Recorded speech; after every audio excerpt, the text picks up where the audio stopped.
साडा मेन मुद्दा अज की कॉन्फ्रेंस का व्यापार मंडल वालों असी एक कोशिश की है भी असी रब तो आशीर्वाद लईए और असी हर वर्ग नूं नाल लैके चलीए। पिछले कई महीनों तो तुसीं देखिया होगा डॉक्टर्स विचारे जिन्हां ने आपदियां जानां गवाईयां, जिन्हां दे परिवार दे किसी बच्चे की या किसी वड्डे की जान गई, उन्होंने जान की परवाह ना करते हुए लोगों की मदद की, लोगों को बचाया, गवर्नमेंट की हैल्प की। उन्होंने बड़ी उम्मीद सी भी सानू ये 6 पे कमीशन दे विच सानू जो साडा हक बनता है वो मिलूगा। उन्होंने हक तो उन्होंने की मिलना सी, जो उन्होंने सी गवर्नमेंट ने वो भी कट लिया। गवर्नमेंट बहुत वड्डे वड्डे गवर्नमेंट ने दावे किए सी भी साडे फ्रंट दे वारियर्स ने ये करोना तो सारिਆਂ ਨੂੰ बचाउणगे। आ गवर्नमेंट ने उन्होंने शाबाशी दी। उस तो बाद दूजा साडा एजुकेशन सिस्टम, अगर तुसीं पिछे कई समय देखते होंगे टीचर्स रैगूलरली धरनिਆਂ ते बैठे ने ते आपदा हक मंग रहे हैं कि वो बच्चों को पढ़ा पाएंगे, कि वो बच्चे को उस लैवल तक लैके जा पाएंगे जिस लैवल तक स्टेट को लोड़ है। इन्हां चीज़ों नाल अनपढ़ता वध रही है। पुलिस डिपार्टमेंट अगर तुसीं देखिया होगा भी DSP कदे ASI SHO करोना दे विच विचारे लोगों की मदद करते करते हुए लोगों की सुरक्षा को देखते उन्होंने जी जान लाता, पर उन्होंने जो उन्होंने हक बनता सी वो नहीं मिलिया।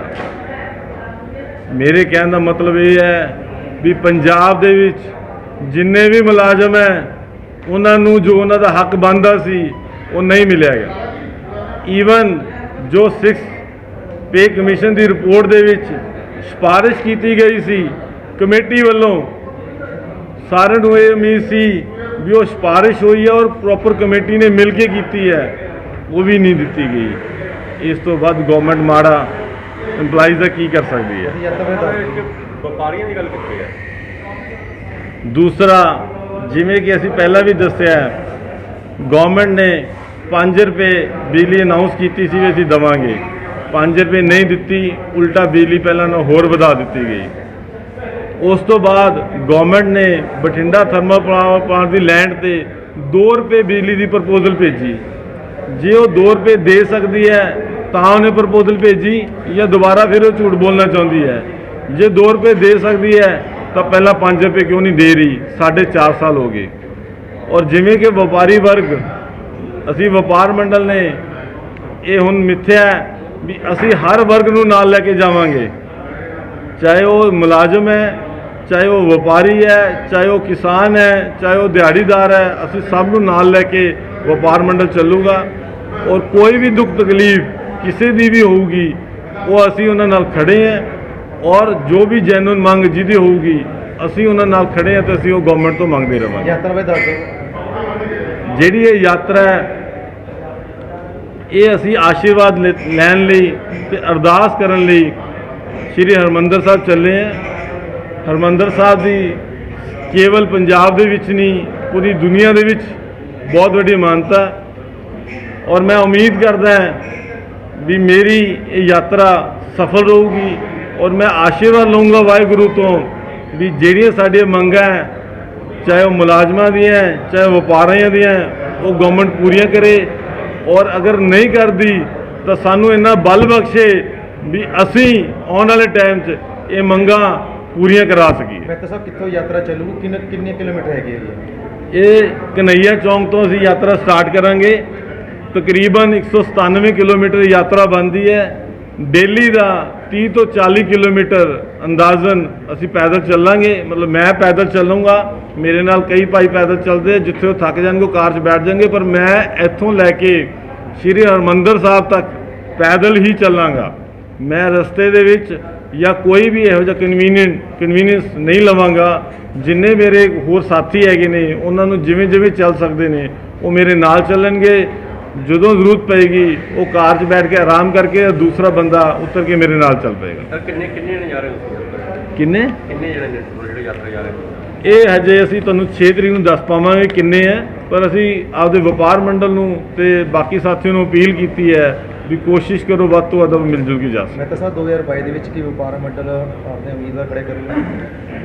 ਵਪਾਰ ਮੰਡਲ ਆਪਦਾ ਉਮੀਦਵਾਰ ਨਹੀਂ ਖੜਾ ਕਰੂਗਾ, ਵਪਾਰ ਮੰਡਲ ਕੋਸ਼ਿਸ਼ ਕਰ ਰਿਹਾ ਪਾਰਟੀਆਂ ਨਾਲ ਗੱਲਬਾਤ ਕਰਨ ਦੀ ਵੀ ਉਹ ਕੋਈ ਵੀ ਪਾਰਟੀ ਜਿਹੜੀ ਵਪਾਰੀਆਂ ਦੀ ਤੇ ਵਪਾਰ ਮੰਡਲ ਦੀਆਂ ਜਿਹੜੀਆਂ ਸਾਡੀਆਂ ਮੰਗਾਂ ਹੈ ਉਹਨੂੰ ਸੁਣਨ ਲਈ ਆਸ਼ਵਾਸਨ ਦੇਊਗੀ, ਉਹਨਾਂ ਨਾਲ ਜਾ ਕੇ ਅਸੀਂ ਆਪਦੇ ਪੂਰੇ ਪੰਜਾਬ ਦੇ ਵਿੱਚ ਆਪਦੇ ਵਪਾਰੀਆਂ ਨੂੰ ਕਵਾਂਗੇ ਵੀ ਉਹ ਆ ਕੇ ਖੜੇ ਹੋਣ ਤੇ ਵਪਾਰੀਆਂ ਲਈ ਲੜਨ ਲਈ ਨਾਲ ਇੱਛਾ ਜਤਾਉਣ। ਮੈਂ ਤਾਂ ਸਰ ਚਾਰੋਂ ਪਾਰਟੀਆਂ ਤੁਹਾਨੂੰ ਕਹੇ ਵਿਸ਼ਵਾਸ ਦਿਵਾਉਂਦੇ ਤੁਹਾਡਾ ਅਸੀਂ ਵਪਾਰ ਦਾ ਕੰਮ ਕਰਾਂਗੇ, ਚਾਰੋਂ ਪਾਰਟੀਆਂ ਨਾਲ ਸਮਰਥਨ ਦੇਵਾਂਗੇ?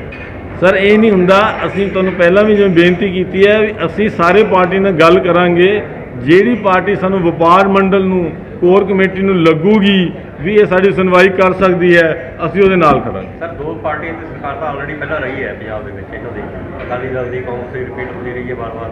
ਤੁਸੀਂ ਕਰੋ ਗੱਲ ਕੋਈ ਸਾਡੀ ਪਾਰਟੀ ਸੁਣਦੀ ਨਹੀਂ, ਤਾਂ ਦੋ ਤਾਂ ਆਲਰੇਡੀ ਆ ਚੁੱਕੀਆਂ ਨੇ ਸਰ। ਦੋ ਮੈਂ ਹੀ ਬੇਨਤੀ ਕਰਦਾ ਦੁਬਾਰਾ ਜੇ ਉਹ ਦੋ ਆ ਚੁੱਕੀਆਂ ਨੇ ਤਾਂ ਅਸੀਂ ਉਹਨਾਂ ਦੁਬਾਰਾ ਵੀ ਉਹਨਾਂ ਨਾਲ ਗੱਲ ਕਰਾਂਗੇ, ਜੋ ਉਹਨਾਂ ਨੇ ਪਹਿਲਾਂ ਨਹੀਂ ਸੁਣੀਆਂ ਹੁਣ ਦੁਬਾਰਾ ਉਹਨਾਂ ਨਾਲ ਗੱਲਾਂ ਚੱਲ ਵੀ ਰਹੀਆਂ ਨੇ ਤਾਂ ਅਸੀਂ ਗੱਲ ਕਰਦੇ ਰਵਾਂਗੇ ਵੀ ਵਪਾਰੀ ਵਰਗ ਦੀ ਗੱਲ ਸੁਣੀ ਜਾਵੇ। ਤੁਸੀਂ ਉਹਨਾਂ ਤੋਂ ਵੀ ਉਮੀਦ ਰੱਖੀ ਹੋਈ ਹੈ? ਬਿਲਕੁਲ ਉਮੀਦ ਹੈ, ਦੇਖੋ ਉਮੀਦ ਅਸੀਂ ਸਭ ਤੋਂ ਰੱਖਾਂਗੇ, ਸਾਡੀ ਕੋਈ ਵਪਾਰ ਮੰਡਲ ਪਾਰਟਿਕੂਲਰ ਇੱਕ ਪਾਰਟੀ ਨਾਲ ਨਹੀਂ ਹੈਗਾ, ਵਪਾਰ ਮੰਡਲ ਸਭ ਦੇ ਨਾਲ ਹੈ ਔਰ ਵਪਾਰ ਮੰਡਲ ਦੇ ਵਿੱਚ ਹਰ ਪਾਰਟੀ ਦੇ ਬੰਦੇ ਇਨਵੋਲਵ ਨੇ, ਅਸੀਂ ਸਭ ਦੀ ਇੱਜ਼ਤ ਕਰਦੇ ਹਾਂ ਔਰ ਉਹ ਹਰ ਬੰਦਾ ਆਪਦੇ ਆਪ ਜਿਹੜਾ ਜਿਹਦੇ ਨਾਲ ਇਨਵੋਲਵ ਹੈ ਲਿੰਕ ਹੈ ਉਹ ਹਰੇਕ ਬੰਦਾ ਉਹਦੇ ਨਾਲ ਗੱਲ ਕਰ ਰਿਹਾ, ਉਹ ਕੋਸ਼ਿਸ਼ ਕਰੂਗਾ ਵੀ ਉਹ ਆਪਦੇ ਮੰਗਾਂ ਨੂੰ ਮਨਾਉਣ ਵਾਸਤੇ ਟੌਪ ਮੈਨੇਜਮੈਂਟ ਨਾਲ ਗੱਲ ਕਰੇ। ਮੈਂ ਤਾਂ ਸਾਹਿਬ 4.5 ਸਾਲ ਹੋ ਗਏ ਸਰਕਾਰ ਦੇ, 6 ਮਹੀਨੇ ਰਹਿ ਗਏ, ਇਹ ਤੁਸੀਂ ਜਿਹੜੀ ਯਾਤਰਾ ਹੈਗੀ ਹੈ ਲੇਟ ਨਹੀਂ ਸ਼ੁਰੂ ਕਰ ਰਹੀ? ਇਲੈਕਸ਼ਨ ਨੇੜੇ ਤੁਸੀਂ ਯਾਤਰਾ ਸਟਾਰਟ ਕੀਤੀ, ਪਹਿਲਾਂ ਕਿਉਂ ਨਹੀਂ ਕੀਤੀ ਗਈ ਜੀ? ਜਿਵੇਂ ਮੈਂ ਤੁਹਾਨੂੰ ਦੱਸਿਆ ਗਿਆ ਵੀ ਸਾਡੀ ਇਹ ਯਾਤਰਾ ਮੇਨ ਮੁੱਦਾ ਪੇ ਕਮਿਸ਼ਨ ਤੇ ਬਿਜਲੀ ਦੇ ਵੱਧਦੇ ਰੇਟਾਂ ਤੇ ਹੈ। ਪੇ ਕਮਿਸ਼ਨ ਹੁਣੀ ਹਜੇ ਰਿਪੋਰਟ ਆਈ ਹੈ, ਉਹਨੂੰ ਦੇਖਦੇ ਹੋਏ ਜਦੋਂ ਕਿ ਸਾਰਾ ਉਮੀਦ ਸੀ, ਕਿਸਾਨ ਪਹਿਲਾਂ ਹੀ ਬਾਹਰ ਬੈਠਾ ਹੋਇਆ, ਇੰਡਸਟਰੀ ਪਹਿਲਾਂ ਹੀ ਬੁਰਾ ਹਾਲ ਹੈ, ਪਿਛਲੇ 2 ਸਾਲਾਂ ਤੋਂ ਦਿਹਾੜੀ ਵਾਲਿਆਂ ਨੂੰ ਪੂਰੀ ਦਿਹਾੜੀ ਨਹੀਂ ਮਿਲਦੀ ਪਈ ਤੇ ਪਿੱਛੇ ਇਕੱਲੇ ਮੁਲਾਜ਼ਮ ਸੀ ਜੇ ਉਹਨੂੰ ਤਨਖਾਹ ਮਿਲਦੀ ਤਾਂ ਵਪਾਰੀ ਨੂੰ ਉਮੀਦ ਸੀ। ਅਗਰ ਤੁਸੀਂ ਸਾਡਾ ਸਲੋਗਨ ਵੀ ਦੇਖੋ ਤਾਂ ਪਿੱਛੇ ਅਸੀਂ ਇਹੀ ਲਿਖਿਆ ਹੈ ਵੀ 6th ਪੇ ਕਮਿਸ਼ਨ ਵਪਾਰੀਆਂ ਦਾ ਹੱਕ ਮੁਲਾਜ਼ਮਾਂ ਦਾ ਹੱਕ ਤੇ ਵਪਾਰੀਆਂ ਦੀ ਉਮੀਦ। ਉਹਦਾ ਮਤਲਬ ਇਹੀ ਹੈ ਵੀ ਜੇ ਉਹਨਾਂ ਨੂੰ ਪੈਸਾ ਮਿਲਦਾ ਹੈ ਉਹਨਾਂ ਦੀ ਜੇਬ 'ਚ ਜਾਂਦਾ ਤਾਂ ਉਹ ਰੋਟੀ ਖਾਣ ਤੋਂ ਬਾਅਦ ਬਾਜ਼ਾਰ ਦੇ ਵਿੱਚ ਬੱਚਿਆਂ ਵਾਸਤੇ ਵੱਡਿਆਂ ਵਾਸਤੇ ਕੋਈ ਨਾ ਕੋਈ ਚੀਜ਼ ਲੈ ਸਕਦਾ ਜਿਹਦੇ ਨਾਲ ਵਪਾਰੀ ਵਰਗ ਉੱਪਰ ਉੱਠੂਗਾ। ਸਰ ਦੁਕਾਨਾਂ ਲਈ ਜਾਂ ਵਪਾਰੀਆਂ ਦੇ ਜਿਹੜੇ ਹੋਰ ਅਦਾਰੇ ਹੈਗੇ ਆ ਕੋਈ ਬਿਜ਼ਨਸ ਹੈਗੇ ਨੇ ਉਹਨਾਂ ਦੇ ਤੁਸੀਂ ਬਿਜਲੀ ਦੀ ਜਿਹੜੀ ਯੂਨਿਟ ਪ੍ਰਾਈਸ ਆ ਕੀ ਮੰਗ ਰਹੇ ਹੋ ਸਰਕਾਰ ਤੋਂ? ਅਸੀਂ ਕਹਿੰਦੇ ਹਾਂ ਵੀ ਜੇ ਗਵਰਨਮੈਂਟ ਪ੍ਰਪੋਜ਼ਲ ਖੁਦ ਦਿੰਦੀ ਹੈ ਵੀ ਅਸੀਂ 2 ਰੁਪਏ ਦੇ ਸਕਦੇ ਹਾਂ, ਸਾਡੀ ਮੰਗ ਤਾਂ ਇਹ ਹੈ ਜੇ ਗਵਰਨਮੈਂਟ ਆਪ ਲਿਖ ਕੇ ਭੇਜਦੀ ਹੈ ਪ੍ਰਪੋਜ਼ਲ ਵੀ ਅਸੀਂ 2 ਰੁਪਏ ਬਿਜਲੀ ਦੇ ਸਕਦੇ ਹਾਂ ਤਾਂ ਸਾਨੂੰ 2 ਦੇਣੀ ਚਾਹੀਦੀ ਹੈ। ਨਹੀਂ, ਜਿਹੜੀ ਵੀ ਸਾਡੇ ਨੀਅਰ ਬਾਈ ਕੋਈ ਵੀ ਸਟੇਟ ਜਾਂ ਯੂਟੀ ਜਿੰਨੀ ਸਸਤੀ ਬਿਜਲੀ ਦੇ ਸਕਦੀ ਹੈ ਜਾਂ ਦੇ ਰਹੀ ਹੈ ਉਨੀ ਪੰਜਾਬ ਗਵਰਨਮੈਂਟ ਨੂੰ ਦੇਣੀ ਚਾਹੀਦੀ ਹੈ। मैं स्वरूप चंद सिंगला जी का चलो मैं भी बड़ी इज्जत करता ਉਹਨਾਂ ਦੀ, ਉਹ ਵਪਾਰੀ ਹੈ, ਵਪਾਰੀ ਵਰਗ ਚੋਂ ਆਏ ਨੇ, ਪਰ ਇਹ ਬਠਿੰਡੇ ਦੀ ਬਦਕਿਸਮਤੀ ਹੈ ਵੀ ਪਿਛਲੇ 15 ਸਾਲ 'ਚ ਉਹਨਾਂ ਨੇ ਇਹੋ ਜਿਹਾ ਕੁਛ ਨਹੀਂ ਕੀਤਾ ਵੀ ਜਿਹੜਾ ਵਪਾਰੀ ਵਰਗ ਨੂੰ ਅੱਗੇ ਲੈ ਜਾ ਸਕਣ। ਪਹਿਲੀ ਗੱਲ, ਅਗਰ ਪਿਛਲੇ 2 ਸਾਲ ਦੇ ਵਿੱਚ ਦੇਖਿਆ ਜਾਵੇ ਕਰੋਨਾ ਦੇ ਟਾਈਮ ਦੇ ਵਿੱਚ, ਮੈਂ ਲੇਟੈਸਟ ਇੱਕ ਪੁਰਾਣੀ ਗੱਲ ਨਾ ਵੀ ਕਰੀਏ, ਤੇ ਉਹਨਾਂ ਨੇ ਸਰਕਾਰ ਤੋਂ ਇਹੋ ਜਿਹਾ ਕੋਈ ਮੁੱਦਾ ਚੱਕ ਕੇ ਕੋਈ ਵਪਾਰੀ ਨੂੰ ਰਿਲੀਫ ਨਹੀਂ ਦਵਾਇਆ ਜਿਹੜਾ ਉਹ ਇਹ ਕਹਿ ਸਕਣ ਵੀ ਮੈਂ ਵਪਾਰੀ ਨੂੰ ਰਿਲੀਫ ਦਵਾਇਆ। ਹੋ ਸਕਦਾ ਉਹ ਕੋਈ ਟਾਈਮ ਜ਼ਿਆਦਾ ਹੋ ਗਿਆ, ਵਪਾਰੀ ਤੋਂ ਪੋਲੀਟੀਕਲ ਜ਼ਿਆਦਾ ਇੰਟਰਸਟ ਆ ਗਿਆ, ਪੋਲੀਟੀਕਲ ਲੀਡਰ ਬਣ ਗਏ ਨੇ, ਬਟ ਮੇਨਲੀ ਮੈਂ ਇਹ ਬੇਨਤੀ ਕਰਦਾ ਵੀ ਪਿਛਲੇ 2 ਸਾਲ ਦੇ ਤੁਸੀਂ ਆਪਣੇ ਅਖਬਾਰ ਦੇਖ ਲਓ ਜਾਂ ਡਿਜੀਟਲ ਬਾਈਟਸ ਦੇਖ ਲਓ, ਵਪਾਰੀਆਂ ਲਈ ਉਹਨਾਂ ਨੇ ਪਿਛਲੇ 15 ਸਾਲ ਦੇ ਵਿੱਚ, ਮੈਨੂੰ ਨਹੀਂ ਹੋ ਸਕਦਾ ਮੇਰੀ ਨੌਲੇਜ ਉਨੀ ਨਾ ਹੋਵੇ, ਕੋਈ ਗਲਤੀ ਲੱਗੀ ਹੋਵੇ ਮੈਨੂੰ, ਬਟ ਕਪੂਰ ਸਾਹਿਬ ਨੇ ਅਗਰ ਦੇਖੋ ਤੁਸੀਂ ਤਾਂ ਪ੍ਰਧਾਨ ਹੁੰਦੇ ਹੋਏ ਇਹਨਾਂ ਮੈਨੂੰ ਲੱਗਦਾ ਨਹੀਂ ਕੋਈ ਹਫਤਾ ਟੱਪਦਾ ਹੋਵੇ ਵੀ ਵਪਾਰੀਆਂ ਪਿੱਛੇ ਨਾ ਲੜਦੇ ਹੋਣ। ਨਹੀਂ, ਅਸੀਂ ਇਕੱਲੇ ਬਠਿੰਡੇ ਦੀ ਨਹੀਂ ਗੱਲ ਕਰ ਰਹੇ ਸਰ, ਅਸੀਂ ਵਪਾਰੀ ਪੂਰੇ ਪੰਜਾਬ ਦੀ ਗੱਲ ਕਰ ਰਹੇ ਹਾਂ ਸਰ। ਹੁਣ ਜੇ ਮੈਨੂੰ ਮੌਕਾ ਦਿੰਦੀ ਹੈ ਜੇ ਇਹ ਤਾਂ ਮੈਂ ਨਹੀਂ ਕਹਿ ਸਕਦਾ, ਮੈਂ ਹਜੇ ਡਿਸਾਈਡ ਹੀ ਨਹੀਂ ਕੀਤਾ ਮੈਂ ਲੜਨਾ ਤਾਂ ਵਪਾਰ ਮੰਡਲ ਦੇਖ ਕੇ ਸਰ ਕਿਹਨੂੰ ਦੇਣੀ ਹੈ ਟਿਕਟ, ਕੌਣ ਆਏਗਾ ਕਿ ਇਹਦੇ ਬਾਰੇ ਤਾਂ ਉਹੀ ਦੱਸ ਸਕਦਾ ਸਰ ਕੌਣ ਕੈਂਡੀਡੇਟ ਹੈ। ਇਹ ਸੋਚਣ ਦਾ ਆਪਾਂ ਜਿੰਨੇ ਬੰਦੇ ਬੈਠੇ ਆ ਉਹਦਾ ਹਰ ਬੰਦੇ ਦਾ ਦੇਖਣ ਦਾ ਇੱਕ ਡਿਫਰੈਂਟ ਨਜ਼ਰੀਆ ਹੈ। ਤੁਸੀਂ ਕੁਝ ਦੇਖ ਲਿਆ, ਕਿਸੇ ਬੰਦੇ ਨੇ ਕੁਝ ਹੋਰ ਦੇਖ ਲਿਆ, ਇਸ ਕਰਕੇ ਮੈਂ ਹਰ ਬੰਦੇ ਦੀ ਜੋ ਸੋਚਦਾ ਉਹ ਤਾਂ ਮੈਂ ਨਹੀਂ ਸੋਚ ਸਕਦਾ, ਪਰ ਸਾਡਾ, ਮੈਂ ਦੁਬਾਰਾ ਰਿਪੀਟ ਕਰਦਾ, ਸਾਡਾ ਮੇਨ ਮੁੱਦਾ यही है भी एक तो व्यापारियों की गल सुनी जाए, आम जनता की गल सुनी जाए, चाहे वो असी देखो एज ए समाज सेवी मैं बहुत देर तो काम कर रहा हूँ। कई लोग थोड़ा जिहा प्रैस च आंदे सी, मैं नहीं सी ज़्यादा प्रैस के उत्ते हुंदा, पर मैं काफ़ी बहुत वड्डे लैवल पे समाज सेवी काम किए हैं पिछले कई सालों तो। मैं इस करके प्रैस दे विच तुसीं ज़्यादा नहीं देखा क्योंकि मेरे पहला फादर साहब ये सीनियर वाइस प्रेजिडेंट देखते सी ते कपूर साहब के फादर साहब व्यापार मंडल के प्रधान होंदे सी। और अगर तुसीं वो पिछले साल कई साल देखो तो उन्होंने बड़ी मेहनत करके व्यापार मंडल ਨੂੰ ਅੱਗੇ ਲੈ ਕੇ ਗਏ ਸੀ। 2019 ਦੇ ਵਿੱਚ ਮੇਰੇ ਫਾਦਰ ਸਾਹਿਬ ਦੀ ਡੈਥ ਹੋ ਗਈ ਸੀ ਔਰ ਉਸ ਤੋਂ ਬਾਅਦ ਮੈਨੂੰ ਮੌਕਾ ਦਿੱਤਾ ਗਿਆ 2020 ਦੇ ਵਿੱਚ ਵੀ ਤੁਸੀਂ ਇਹਨੂੰ ਦੁਬਾਰਾ ਆਓ ਤੇ ਅੱਗੇ ਚਲਾਓ। ਅਸੀਂ ਉਹੀ ਵਪਾਰ ਮੰਡਲ ਨੂੰ ਅੱਗੇ ਲੈ ਕੇ ਚੱਲੇ ਹਾਂ। ਉਹੀ ਵਪਾਰ ਮੰਡਲ ਕੋਈ ਪੁਰਾਣਾ ਹੈ ਕੋਈ ਨਵਾਂ ਅਸੀਂ ਜਨਰੇਟ ਨਹੀਂ ਕੀਤਾ। ਉਹ ਕਿਉਂਕਿ ਇਹਦੇ ਨਾਲ ਰਿਲੇਟਡ ਹੁਣ 2022 ਦੇ ਵਿੱਚ ਇਲੈਕਸ਼ਨ ਆ ਗਏ ਨੇ ਤਾਂ ਉਹ ਹਰ ਚੀਜ਼ ਉਹਨਾਂ ਲਿੰਕ ਹੋ ਰਹੀ ਹੈ, ਪਰ ਐਸਾ ਚ ਨਹੀਂ ਹੈ। ਵਪਾਰ ਮੰਡਲ ਦੇ ਤਰੀਕੇ ਨਾਲ ਕੰਮ ਕਰ ਰਿਹਾ।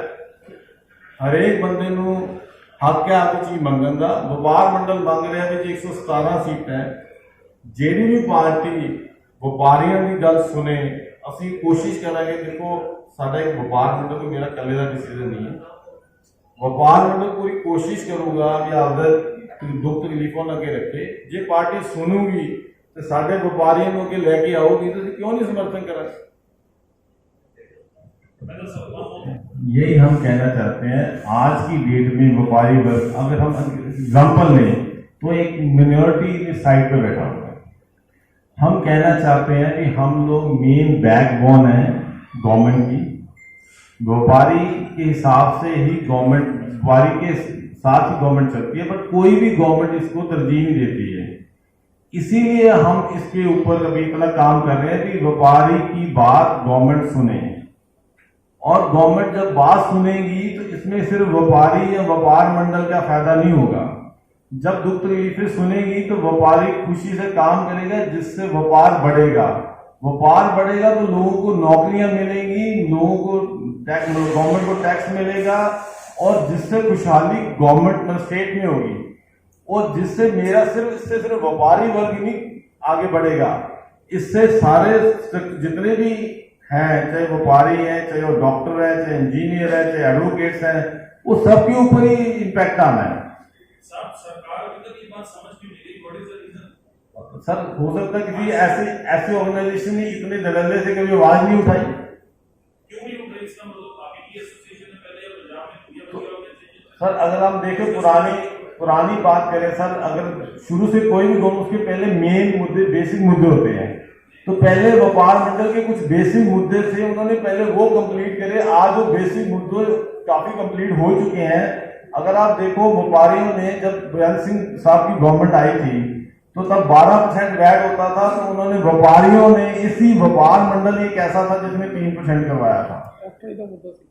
ऑक्ट्राय का मुद्दा उठाया था, वो यही व्यापार मंडल था जिसने ऑक्ट्राय के मुद्दे को लेकर लोगों को रिलीफ दिलाया था। वो सिर्फ व्यापारी का नहीं था, इवन ट्रेन से एक आम आदमी भी उतरता था ना, उसको भी प्राइवेट ठेकेदार पकड़ लेते थे। उसमें भी व्यापारियों ने, इसी व्यापार मंडल ने काम किया था। मेरे साथ जज साहब बैठे हैं, ये 1996 में तब से साथ जुड़े हुए हैं। तो ये अगर आप देखो, ये व्यापार मंडल बेसिक चीजें तब कंप्लीट कर रहा था, आज उसने बेसिक कंप्लीट कर ली है और आगे व्यापारियों से हटते हुए सबको साथ लेके चलने के लिए व्यापार मंडल आ गया। तो वो आपके वही जवाब है कि अगर आज तक नहीं हुआ तो हम अभी इतनी क्षमता रखते हैं कि हम भी घंटी बांध लेंगे। और घंटी कैसे बांधेंगे वो भी आपको एग्जाम्पल बताते हैं कि आज क्या उन्होंने कैसे बांधी थी। मतलब हमारा सेम तरीका नहीं होगा, मैं उनका तरीका बताता हूँ। बाई चांस वो मेडिकल शॉप में दोनों लड़के रहते थे, उन्होंने जहां बिल्ली दूध पीती थी उसमें कोई दवाई फेंकी, बिल्ली सो गई और उन्होंने घंटी बांध के घर आ गए। तो बड़ा आसान था, जो पहले किसी के दिमाग में नहीं आया। मतलब आपको वो दवा मिल गई? हमें वो दवा मिल चुकी है और हम आने वाले टाइम में ये पार्टियां ये ना समझे कि व्यापारी की बात नहीं सुनेगी, उनको तंग करेगी, ऐसी बातें नहीं होने देंगे।